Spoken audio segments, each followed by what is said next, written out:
Yes, my name is Smart Mado Ajaja. I am a Rasta with unconditional love for humanity and respect for the basic human rights of men, which I'm specifically called to defend against violations by oppressive forces who do what they do for their own selfish interests and personal survival at the expense of and to the detriment of the poor, weak, voiceless, and the vulnerable. Therefore, I am not afraid or have respect for anyone, group of people, or any government driven by the warped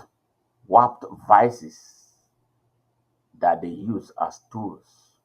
to treat the people as lesser than the humans that they ought to be because they believe that they have power over them. I have no physical army and armaments, but the offensive guts to stand up for the people who need the inspiration to stand up for themselves, their rights, and their lives. As an army of a united people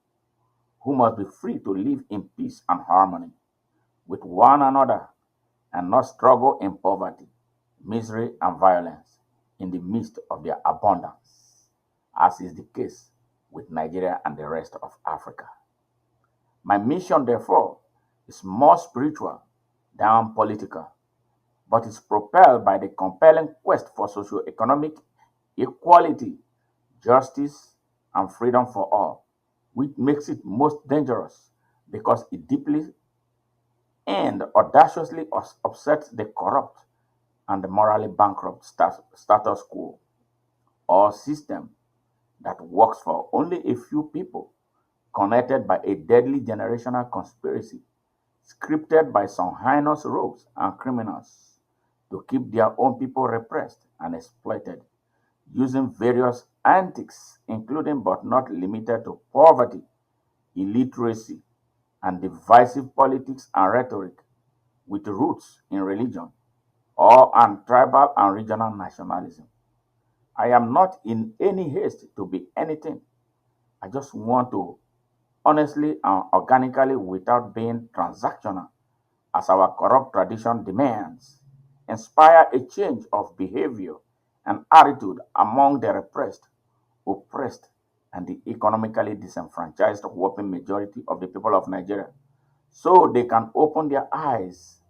and look beyond their immediate hunger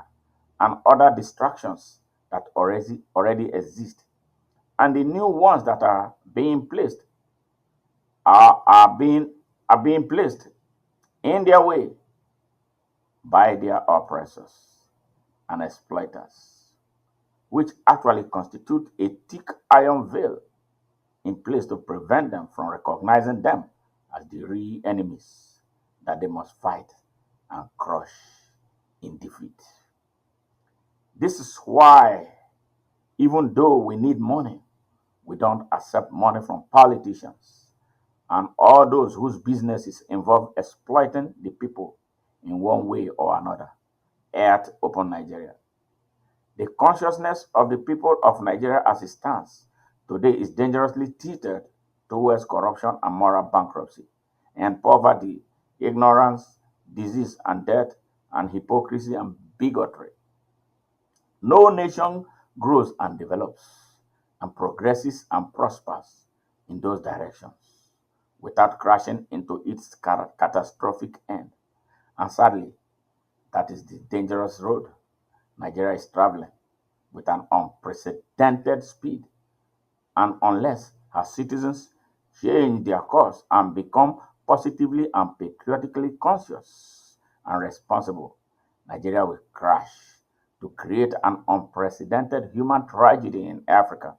that the world has never seen, even though some imperial forces want it that way for their second colonization of Africa. Today, I received a lot of threats from the agents of those holding Nigeria to ransom because of the strength of my message and the effect it is beginning to have on their captives. But to me, they are inspirational and will keep me going and growing in courage to do more to build the required critical mass of critically conscious Nigerians from every corner of Nigeria to move the country out of darkness to light. I would love to see more ordinary Nigerians join us at Open Nigeria to make the mission and vision of setting Nigeria free a reality.